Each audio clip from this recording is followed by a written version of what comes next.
Kyoto Ani has a lot of great works in the library, but it's almost universally agreed that Violet Evergarden is among the top 3, possibly best. And it's not hard to see why.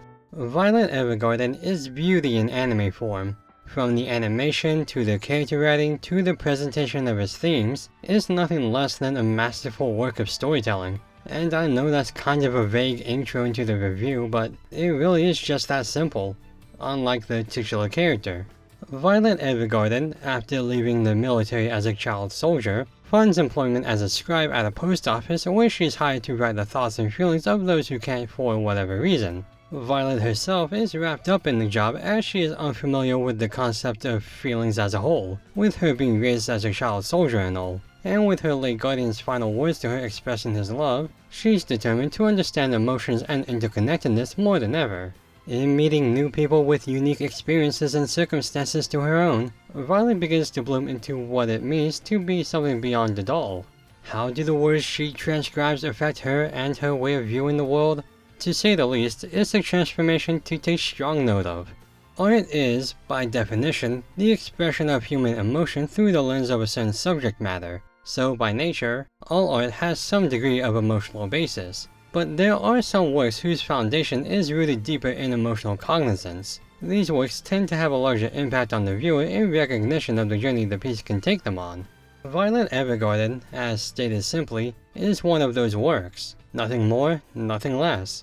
And it excels at it. It's a heavily emotive show that will aim to evoke feelings of love, hope, regret, anguish, and more through its artistry, of which it's really good at too.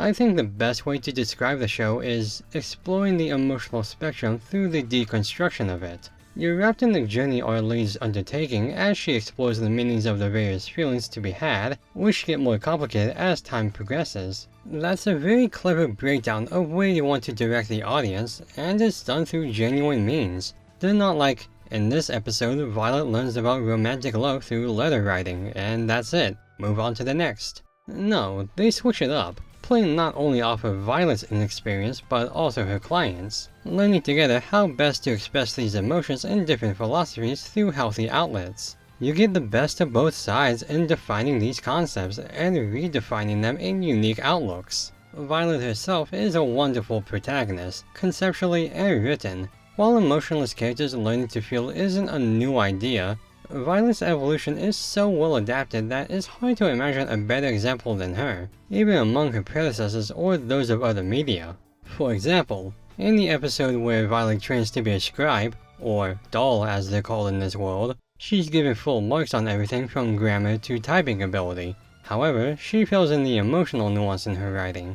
Unable to discern the sender's thoughts, she doesn't graduate and is only left with more questions. But when she makes contact with a classmate who wants to help her write a proper letter to someone she actually wants to receive it, she uses that as a sort of reference to put her in that position of seeing things through the sender's eyes, despite not fully grasping the concept. It's a steady process for her, and as the show goes on, the fruits of her knowledge ripen. From an analytical standpoint, it's a refined way of telling the story. From a thematic one, it's a full-on emotional drain, swirling the culminating feelings around the story's structure's funnel into a whole bottle of unfiltered responses. There are a lot of heavy scenes and motifs in this show, not all necessarily bad, but some nice and others bittersweet, and it's achieved in a well-coordinated balance of atmospheric building and sustained dialogue. It's not even the most realistic dialogue, but the weight of the thoughts behind it, as well as excellent acting chops, make them far more impressionable than you think.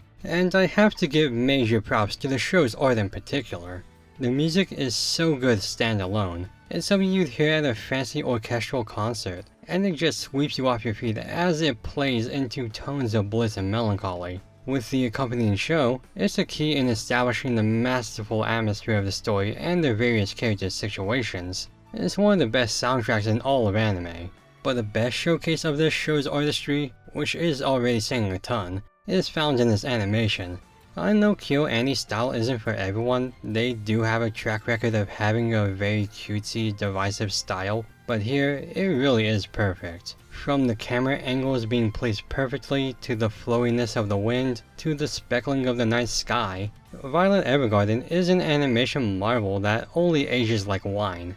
It's not only the way they draw the scenes, but the way they draw them out, pacing them to a precise degree of investment and marination. You can pretty much pick out any frame from the show, show it to someone with no knowledge of it, and they'll know it comes from a quality source from the art alone. It's so beautifully rendered in that light but not too fantastical styling that it's easy to get invested in the visual evocation of the show. So I make it sound like it's this big complex study on the nature of emotions, when I initially gave a thesis on it being a very simple show, to which, yeah, I think both can be true. Since when are feelings simple? The whole plot of the show is oxymoronic itself, feelings simplified to understand them. But that's where it's strong. In breaking down the rationale behind them only to find even more complexity to them, there's a case to be made that they aren't to be fully understood, but rather felt and experienced, much like how Violet has to over the course of the show. It's an odd loop-de-loop that you could argue is just gaining emotional intelligence through extra steps, but those steps are paved in beautiful stonework laid out by craftsmen who build their reputation on equally fascinating pieces. Violet Evergarden is a must-watch. It knows its premise, it knows its fundamentals, and it knows its path in getting you, the audience, to follow their lead. In doing so, it transforms a simple idea into a layered machination rewriting the philosophies behind one of humanity's rawest and gleaming aspects. And when you receive it, it's a work of art you'll be glad to hold on to.